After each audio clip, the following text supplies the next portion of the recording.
আজ আপনারা শুনবেন মীন রাশির উত্তর ভাদ্রপদ নক্ষত্রের আগস্ট 2026 রাশিফল।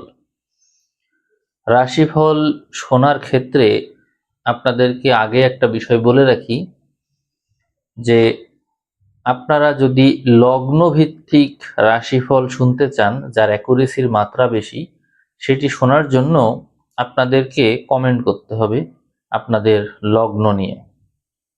জন্ম সময় আপনাদের চন্দ্র এই মীন রাশিতে আছে, এই জন্য আপনাদের মীন রাশি কিন্তু উত্তর ভাদ্রপদ নক্ষত্রে থাকার কারণে মীন রাশি উত্তর ভাদ্রপদ নক্ষত্র। কিন্তু লগ্নটা কি, যদি লগ্ন জানা যায় তাহলে অ্যাকুরেসির মাত্রা বাড়ে, তো সেই ক্ষেত্রে প্রেডিকশনটা আরো বেশি সহজ হয়। তো আপনারা যারা লগ্ন ভিত্তিক আলোচনা শুনতে চান, যদি আজকে আমি যে ভিডিওটা দেব এর ভিউ যদি 5000 ক্রস করে, তাহলে আপনারা যে কমেন্ট করবেন সেখানে যারা সবচেয়ে বেশি লগ্ন ভিত্তিক কমেন্ট করবেন সেরকম তার মধ্যে যেটি সর্বাধিক বেশি জনপ্রিয় হবে, যাদের কমেন্ট সংখ্যা বেশি হবে, সেরকম 2-3টি লগ্ন নিয়ে আমি আলোচনা করব। তাতে করে আপনারা আরো ভালো প্রেডিকশন পাবেন বলে আমি মনে করি।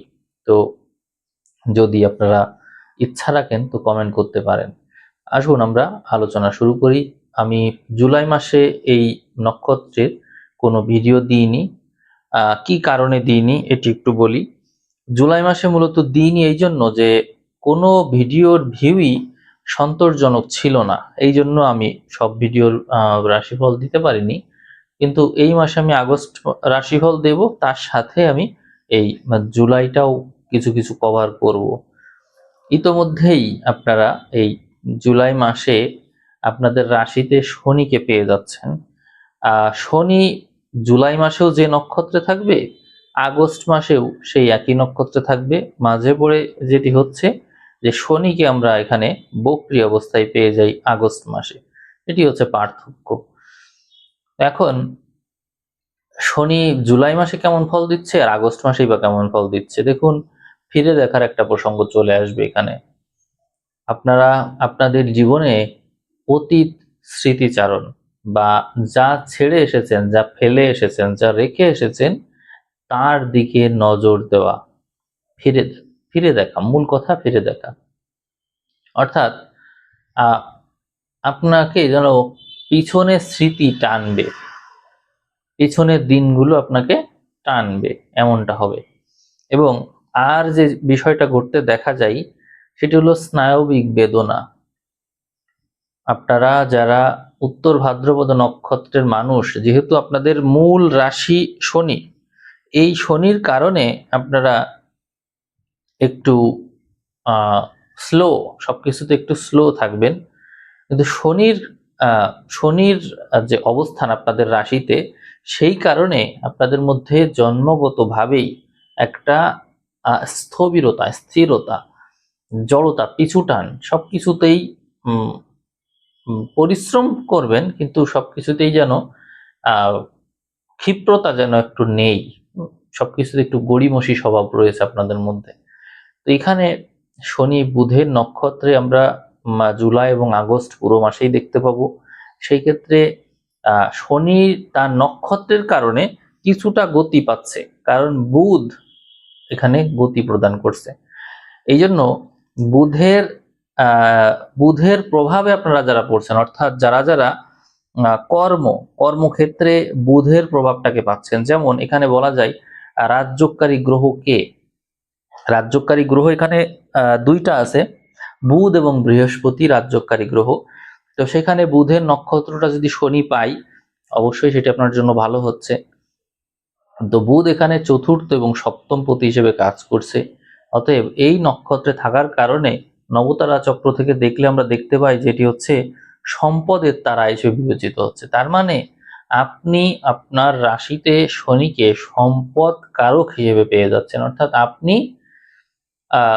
যখন কোনো কিছু চাইবেন তখন দেখবেন যে সেটি শুধুমাত্র যে বৈষয়িক সম্পদ এরকম না, এই ক্ষেত্রে আপনার রিয়েলাইজেশনটা ভিন্ন।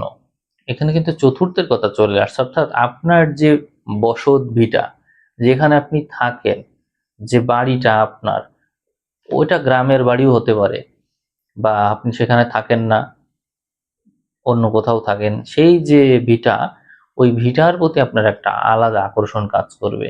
এইটা, এই যে স্নায়ু, অর্থাৎ কিছু থাকে না আমাদের অতীত স্মৃতি, আমরা কিছু জিনিস দেখলে আমাদের অতীতের পুরো ঘটনা মনে পড়ে যায়।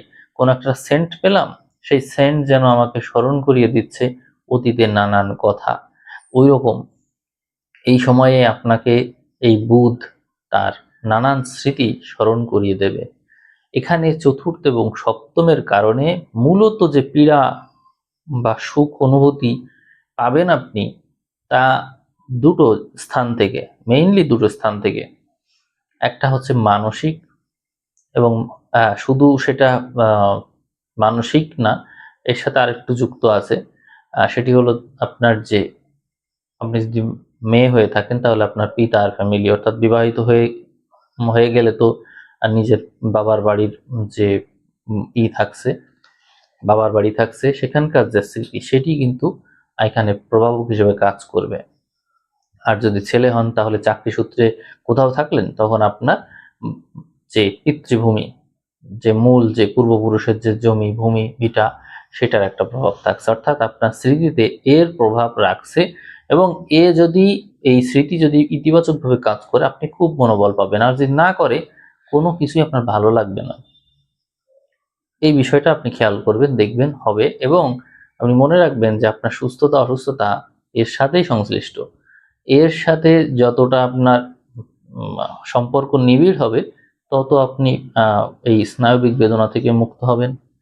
আর পরবর্তী যে বিষয়টা থাকছে, স্পাউস, সপ্তম ঘর যেহেতু স্পাউস, তো এখানে আপনি যদি সুখ সুখ সুখ বোধ করেন এখান থেকে, তাহলে স্নায়বিকভাবে ভালো থাকবেন। আর যদি এখান থেকে দুঃখ লাভ হয়, তাহলেও স্নায়বিকভাবে আপনি পীড়িত থাকবেন। এই যে দুটো কারণ আমি বললাম, আপনারা মিলিয়ে দেখবেন আপনাদের জীবনে দুঃখ কষ্টের মূল যে সোর্স, এই দুটোই। চতুর্থ এবং সপ্তম, অর্থাৎ মন, আপনার মন, মন মানে কি? চিন্তা। আপনার চিন্তায় যদি ভালো না থাকে, তো আপনার তো সুস্থ থাকার কোনো সম্ভাবনাই নেই। আর যার সাথে আপনি আছেন, সে সহযোগী হতে পারে, সহযোদ্ধা হতে পারে, পার্টনার হতে পারে, স্পাউস। এদের মাধ্যমে, এদের কারণে, অর্থাৎ অতিরিক্ত নির্ভরশীলতার কারণে এদের হাতেই যেন আপনার কন্ট্রোল রয়েছে, অর্থাৎ মানে এরাই আপনাকে নিয়ন্ত্রণ করছে। এই হচ্ছে বিষয়। তো আপনি বুঝলেন যে আপনার আসলে সুস্থতা অসুস্থতা মূলত নির্ভর করছে এই বুধের উপর। এখন যদি আপনি বিজনেসের সাথে সংশ্লিষ্ট থাকেন বা বুদ্ধিবৃত্তিক কোনো কিছুর সাথে থাকেন, যে আপনি নিজে নিজে করছেন, এরকম কোনো কিছু যদি আপনার থাকে, তাহলে অনেক ক্ষেত্রে আপনি এর থেকে রিলিফ পেতে পারেন। এখন রিলিফটা হচ্ছে ওই প্রভাবটা কেটে গেল, কিন্তু নতুন কিছু যোগ হলো। একটা হচ্ছে বিজনেসের যদি উত্থান পতন হয়, ধরুন আপনার কোন একটা শেয়ার বাজার ইনভেস্ট করা আছে, তো সেইটা উঠানামা করছে, দাম উঠানামা, ভ্যালু উঠানামা করছে, প্রাইস। আপনারও মন মাইন্ড এর অবস্থা এরকমই। যেভাবে যেভাবে হচ্ছে ইউটিউব চ্যানেলের ভিউ কম বেশি হলে মন মাইন্ডের পরিস্থিতি উঠানামা করে, ওই রকম এখানেও তাই হবে। আপনি যদি বিজনেসের সাথে ইনভলভ থাকেন, ওই বুধের কারণে আপনার অবস্থা ওই রকমই হবে। এখানে আমরা শনির নক্ষত্র অধিপতি শনি হিসাবে বেশ কিছু শারীরিক কন্ডিশনের দেখতে পেলাম। আর দেখুন, এখান থেকে রিলিফ, অধিপতি, এখানকার রাশির অধিপতি বৃহস্পতি তুঙ্গস্থ অবস্থায় কর্কটে থেকে, সেখান থেকে দৃষ্টি দিচ্ছে আপনার এই রাশিতে। এবং এই বৃহস্পতি শনিরই নক্ষত্রে, তার মানে শনি শনি যে নক্ষত্রে আছে, বুধের নক্ষত্রে আছে, কিন্তু জন্ম তারা, আপনার জন্ম তারা কি শনির নক্ষত্র না? তো সেখান থেকে যদি আমরা ত্রিকোণ হিসাব করি, তাহলে আমরা কর্মতারাই, কর্মনারীতে আমরা বৃহস্পতিকে পেয়ে যাই। বৃহস্পতি অত্যন্ত শুভগ্রহ, নৈসর্গিক শুভগ্রহ হিসেবে তো সর্বোচ্চ অবস্থানে আছে, যা আপনার কর্মনারীতে অবস্থান করে কর্মক্ষেত্রকে অত্যন্ত শক্তিশালী করেছে, খুবই শক্তিশালী করেছে। তো দেখুন, তাহলে আপনার নক্ষত্র, এই যে শনি জন্ম নক্ষত্র, মূল নক্ষত্র, রাজযোগকারী গ্রহ বুধের নক্ষত্রে থাকলো, কিন্তু রাশিতে থাকার কারণে কিছুটা পীড়া দেবে, দিক পীড়া সেটা নিয়ে অন্যভাবে আলোচনা করা যাবে। কিন্তু রাশির অধিপতি বৃহস্পতি সে ওই শনির তারাতেই অবস্থান করছে যে আপনার কর্মনারী এবং তুঙ্গস্থ অবস্থায়, তাহলে কর্ম ভালো না হয়তো উপায় নেই। বুঝতে পেরেছেন? কিন্তু কর্মভাগ্যটা খুব ভালো। এখন আপনারা যদি বলেন যে আমি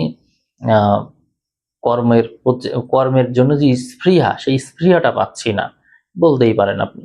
এখন আগস্ট মাস তো এখনো আসেনি, জুলাইতে আপনারা আছেন কেবল। জুলাইয়ের পরিস্থিতি দিয়ে তো আর আগস্টকে বিবেচনা করলে হবে না।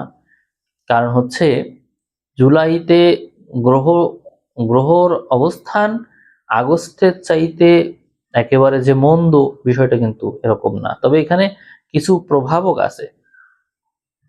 প্রভাবক আছে, জুলাই এবং আগস্টকে আসলে কম্পেয়ার করা যায় না। কারণ হচ্ছে আপনার যে গ্রহ নক্ষত্র দরকার, অর্থাৎ আপনার দরকার কি শনি, তো শনি যেখানে থাকার সে জুলাই আগস্টে একই আছে। আর কি দরকার? বৃহস্পতি, সে বৃহস্পতি ওই নক্ষত্রে ওই রাশিতেই ওইভাবেই কর্কটেই আছে। তাহলে ওই দুটো তার পরিবর্তন হলো না, আপনার যা আপনার তাই থাকছে। অন্য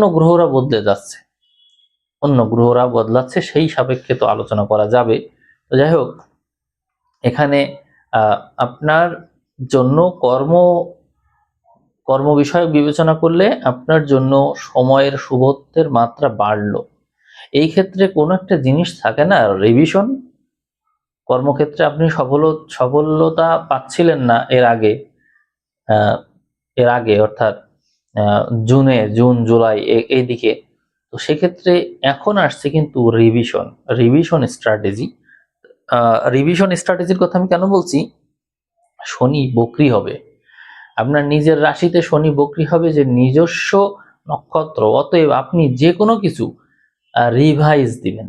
আমি যারা বেকার আছে, চাকরি বাকরি করতে চাই, বা যারা যে মানে কাজের সাথে আছেন, আমি বলবো আপনি যে কোনো কাজ করার পর সেটি একটু রিভাইজ দিবেন। এই কাজটা যদি আপনি করেন তাহলে আপনার কাজে আপনি সিদ্ধি লাভ করতে পারবেন। আর সিদ্ধ হবেন এই জন্য বলছি, কারণ শনি তার যে মূল ক্যারেক্টার সেটা আপনাকে বহন করতে বলছে। আপনি একটা জিনিস পড়লেন, একবার পড়লেন, দ্বিতীয়বার যদি পড়েন তাহলেই শনির বৈশিষ্ট্যটা বজায় থাকে। মনে রাখবেন, আমি আপনাকে একটা সংখ্যা তত্ত্বের একটা উদাহরণ দিই, তাহলে ভালো বুঝবেন। দেখুন, 9 সংখ্যা এবং 8 সংখ্যা, 9 সংখ্যা তো মঙ্গলের প্রতীক, আর 8 সংখ্যা শনির প্রতীক। একজন আর একজনের বিপরীত সংখ্যা। মঙ্গল সবসময় যে কোনো কিছুতেই নতুনত্বের কারক, আর শনি পুরাতনকে আঁকড়ে ধরতে চাই। তো শনি এমন একটা ডিজিট, যদি আপনারা লেখেন ইংলিশে এই যে এইভাবে, একটা লুপ তৈরি করবে। আপনি যদি এর ভিতরে প্রবেশ করেন কোনোভাবে, এর থেকে কিন্তু কখনো বের হতে পারবেন না। আর মঙ্গলটা কিন্তু আপনাকে বের হতে সহযোগিতা করবে, কিন্তু তার এনার্জি কোথায়? মাথায়।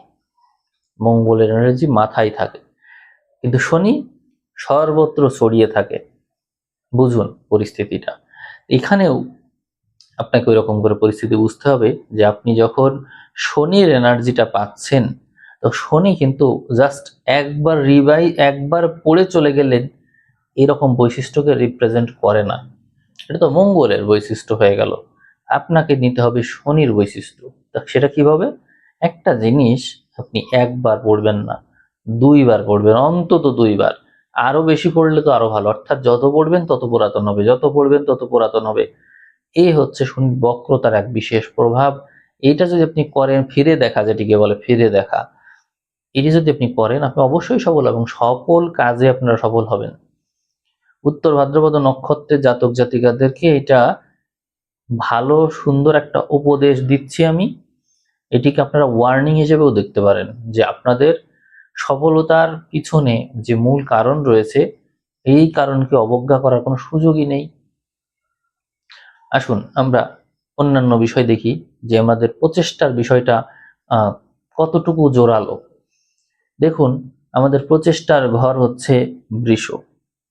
এই বৃষ আমাদেরকে কিন্তু ষাঁড়ের যে শক্তি সেটি দিয়ে থাকে, তো সেই শক্তিটা কিন্তু এই আপনার আছে। তা আপনার রাশিতে আমরা জুলাই মাসে শনিকে তো পাচ্ছি, কিন্তু তৃতীয় ঘর, শনি তৃতীয় দৃষ্টি দিয়ে যে ঘরকে দেখছে, প্রচেষ্টাকে দেখছে, সেখানে আমরা জুলাই মাসে মঙ্গলকে পেয়ে যাই, পুরো মাস জুড়ে মঙ্গলকে পেয়ে যাই। তাহলে দেখুন, মঙ্গলের উপর শনির একটা প্রভাব থাকলো, তাহলে শনি মঙ্গল হলো। তাহলে আপনারা ভালো করবেন কিসে?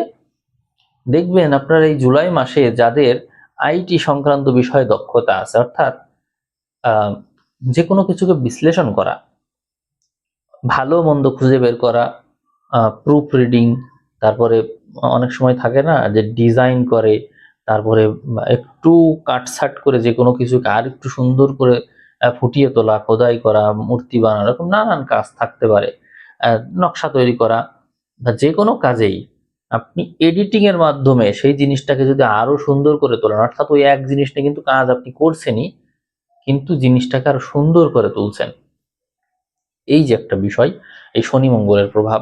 তো এই কাজটা যদি আপনি করেন, বা এরকম কোনো গুণ থাকে বা এর সাথে কোনো ইনভলভমেন্ট থাকে, তাহলে জুলাই মাসে আপনার চরম উন্নতি রয়েছে।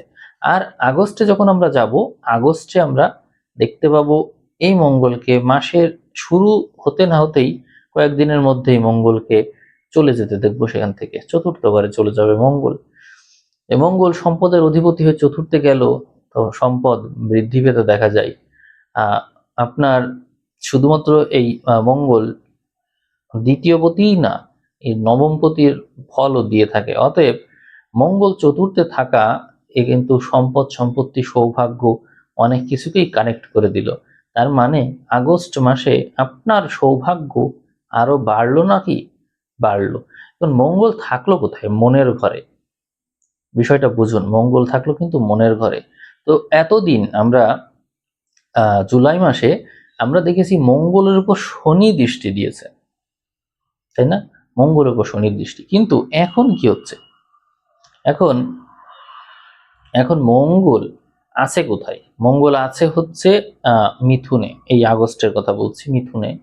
আপনারা জানেন যে মঙ্গল যেখানে থাকে সেখান থেকে দশম ঘরটা বিবেচনা করলে কর্মক্ষেত্রের যে স্ট্রেংথ সেটি পাওয়া যায়। অর্থাৎ শনি কিন্তু এবার ইনডিরেক্টলি মঙ্গলের একটা এনার্জি পেয়ে যাচ্ছে। পয়েন্ট আপনারা বুঝতে পেরেছেন নিশ্চয়ই। এই জন্য শনির শক্তি অনেক বেড়ে যাচ্ছে। মঙ্গল চতুর্থে আছে, চতুর্থ মানে কি? মন, চিন্তা। তো এই যে এর আগে যেটি হচ্ছিল যে আপনার মন, মাইন্ড বুধের প্রভাবে সবসময় একরকম থাকতে পারছিল না, এইবার কিন্তু মঙ্গলের কারণে আপনার মধ্যে একটা তেজ তৈরি হবে, আর এই তেজ আপনাকে সর্বক্ষেত্রে জয়ী করবে, সর্বক্ষেত্রে। তার মানে আপনারা আগের সময়ের সাথে পিছনের এই পরবর্তী সময় আগস্ট, অর্থাৎ জুলাইয়ের সাথে আগস্টে এই কম্পেয়ার কিন্তু করতে পারেন না। ওই একই বিষয় নিয়ে করতে পারেন না, তুলনা করতে পারেন না যে ওইটা যেরকম হয়েছে এইরকমই হবে, এইভাবে তুলনা করতে পারেন না। টোটালি ডিফারেন্ট, অ্যাপ্রোচটাই ডিফারেন্ট। আপনারা দেখবেন যাদের মধ্যে একটু তেজ আছে তারা অনেক ভালো করবে। এখন আপনারা জানেন কাম এবং ক্রোধ, এর সাথে এর একটা সংশ্লিষ্টতা আছে। আমরা দেখতে পাই শুক্রের মতন গ্রহ, যে এর আগে এই জুলাই মাসে শুক্রের সাথে কেতু যুক্ত ছিল, যে হচ্ছে স্ট্রেংথ নষ্ট করে দিচ্ছিল। অর্থাৎ আপনার রাশিতে তুঙ্গি হয় যে গ্রহ, সে ষষ্ঠে বসেছিল, শুক্র কেতু ষষ্ঠে ছিল। তো সেই ক্ষেত্রে নানা রকমের সমস্যা আপনার জীবনে আসতে পারে। বিশেষত ধরুন ঋণ করা, বা যে কোনোভাবে ঋণে পড়ে যাওয়া, বা ধার নেওয়া, বা হচ্ছে বিপরীত লিঙ্গের মানুষের সাথে অবৈধভাবে জড়িয়ে পড়া, বা হচ্ছে এমনভাবে জড়িয়ে পড়া যাতে করে আপনি ফিজিক্যালি ইনভলভ না, কিন্তু ওইটা কারণ আপনার যে কোনো ক্ষয়ক্ষতি হওয়ার পিছনে ওই বিপরীত লিঙ্গের মানুষই কারণ। আপনার নিজের লিঙ্গেরও হতে পারে, আপনার জেন্ডারের হতে পারে, কিন্তু যে কোনোভাবেই পুরুষ হোক বা নারী হোক, কেউ না কেউ আপনার জীবনের অশান্তি, দুঃখ, কষ্ট, সংগ্রাম, সংঘর্ষ এর জন্য দায়ী থাকবে। কেন দায়ী? ওই শুক্র কেতুর কারণে। কারণ শুক্র যে রাজ্যকারী গ্রহ, সে ঠিক মতো আপনার জীবনে যেখানে আপনি ইন্দ্রিয় সুখ ভোগ করবেন সেই জায়গায় ফল দিতে পারছে না। তবে যদি কেউ ব্যবসা করে বা হচ্ছে চাকরি বাকরি করে, তারা আবার ডেডিকেটেড ওয়েতে কাজ করলে অনেক ভালো করবে শুক্র কেতুর প্রভাবে। এটি আবার ভালো আছে ওই দিক থেকে। আর এই শুক্র যখন এই আগস্ট মাসে আপনার রাশির সপ্তমে চলে আসলো, তখন ঘটছে আর এক ঘটনা। দেখুন, আমরা শুক্রকে এখানে দুইটা নক্ষত্রে পেয়ে যাই। একটা হচ্ছে চন্দ্রের নক্ষত্র, আর একটা হচ্ছে সূর্যের নক্ষত্র। অর্থাৎ আগে সূর্যের নক্ষত্র পাবে, তারপর হচ্ছে চন্দ্রের নক্ষত্র পাবে। তো আমরা নবতারা চক্রে দেখতে পাই সূর্যকে প্রত্যরিত কারক হিসেবে।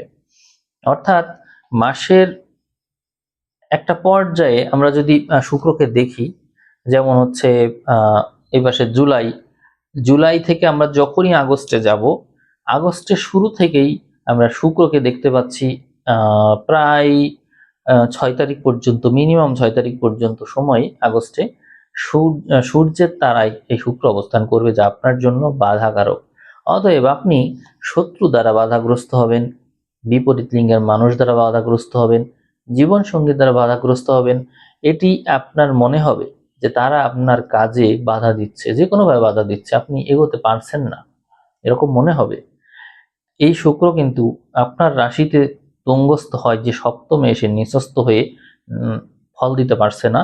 তো শুক্রের ফলটা যদি আপনি না পান, আপনার জীবনে যেটি ফিল হবে টোটালি স্ট্রাগল, ডিসকমফোর্ট, আনন্দ নেই, আপনার জীবনে আনন্দ নেই, সুখ পাচ্ছেন না, সবকিছুতেই যেন কষ্টের অনুভূতি, মানে লাইফটা এইভাবে যেন বাঁচা যায় না।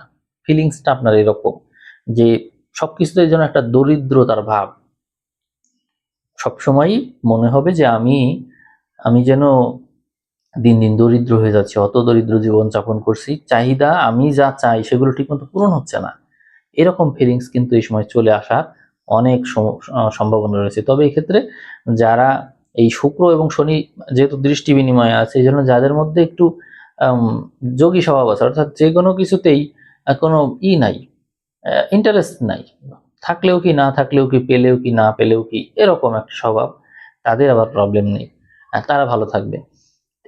এটা কিন্তু একটা মেজর ইস্যু এখানে থাকছে।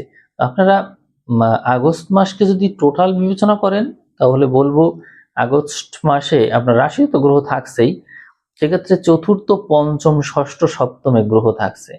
তার মানে মানসিক বিষয়, নিজের চিন্তা ভাবনার ক্ষেত্রটা, তারপরে হচ্ছে আপনার যে রিপু, সেই বিষয়টা দমন সংক্রান্ত বিষয় থাকছে, এবং জীবনসঙ্গী এবং ব্যবসা এই সংক্রান্ত বিষয়গুলো কিন্তু বেশ অ্যাক্টিভ হয়ে যাচ্ছে। তবে এই সময় আমি বিদেশ গমন সংক্রান্ত বিষয়কে দেখতে পাই। হয়তো আপনাদের মধ্যে বিবাহ করার দিকে টেন্ডেন্সি থাকবে, অর্থাৎ যদি আপনাদের কারোর সাথে রিলেশন থাকার সম্ভাবনা বেশি। রাশির অধিপতি পঞ্চমে আছে বৃহস্পতি, এই সময় রিলেশনের বিবাহটা খুব হবে। তবে সেইটাই বিবাহ করতে গিয়ে আপনার দুর্নাম হওয়ার সম্ভাবনাটা বেশি থাকছে। এক্ষেত্রে রবি যেহেতু কেতুযুক্ত, আর হচ্ছে শুক্র সপ্তমে নিচস্থ, এবং আপনার রাশির অধিপতি বৃহস্পতি এই ইসে আছে, পঞ্চমে আছে, কিন্তু পঞ্চমে থাকলেও সপ্তমপতি এবং চতুর্থপতি বুধ, যে যার নক্ষত্রে বৃহস্পতি আছে পঞ্চমপতি, ওই বুধ আবার এই ষষ্ঠে রবিযুক্ত কেতুযুক্ত। অতএব আপনার এখান থেকে দুর্নাম হওয়ার সম্ভাবনা বেশি থাকছে। আসলে বিবাহ ক্ষেত্রটাই আমি পরামর্শ দেব যে আপনারা বিবাহ করার ক্ষেত্রে অবশ্যই এই বিষয়টা বিবেচনা করে এগোনো উচিত হবে কিনা এটা দেখে নিয়ে, অথবা যদি এগোতেই হয় তাহলে ভালো টাইম দেখে তারপরে এগোনো ভালো হবে, না হলে তার ফলাফল ভালো নাও হতে পারে। এক্ষেত্রে আপনাদেরকে বলবো যে যেহেতু দ্বাদশের রাহু আছে, এই রাহু আপনাদেরকে বহুদিন ধরে চেষ্টা করছে ছোটানোর জন্য, সময় এসেছে এই জুলাই এবং আগস্ট মাসে ছোটার। যতই দিন এগোতে থাকবে আপনার মধ্যে ছোটার যে স্বভাব সেটি বাড়বে।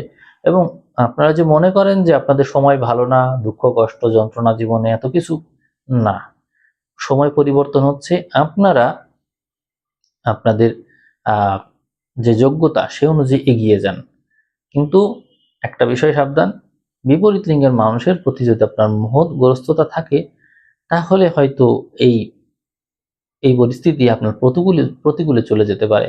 কারণ ষষ্ঠ ঘরে রবি, কেতু, বুধ এই ধরনের গ্রহ সমন্বয় আপনাকে কিন্তু খুব বেশি শুভত্ব দিবে না। আমি বলবো বিবাহের ক্ষেত্রে আপনাদের অস্থির হওয়ার কিছু নেই, আপনারা ওয়েট করবেন, ভালো সময় আসলে তো আমি বলবোই, কিন্তু এই সময়টা আসলে বিয়ের জন্য শুভ না, আপনাদের জন্য শুভ না। হ্যাঁ, আপনাদের রিলেশন আছে, কন্টিনিউ করুন, কিন্তু বিয়ে করতে গেলে বিপদ হতে পারে। আমি দীর্ঘ আলোচনা করে ফেললাম। আসলে আপনারা যারা আহ, বিদেশে যেতে চান বা নিজের প্রতিভার স্বাক্ষর রাখতে চান, ভালোভাবে কাজ করুন, পড়ালেখা করুন, নিজের প্রচেষ্টা বল অব্যাহত রাখুন। পঞ্চমের শক্তি ব্যাপক, এই জন্য আপনারা আপনাদের মেধার স্বাক্ষর অবশ্যই রাখতে সক্ষম হবেন। তো সবশেষে আমি আপনাদেরকে ধন্যবাদ জানাচ্ছি। ভিডিও এখানে শেষ করছি। আপনারা সবাই ভালো থাকবেন। সবাইকে অসংখ্য ধন্যবাদ।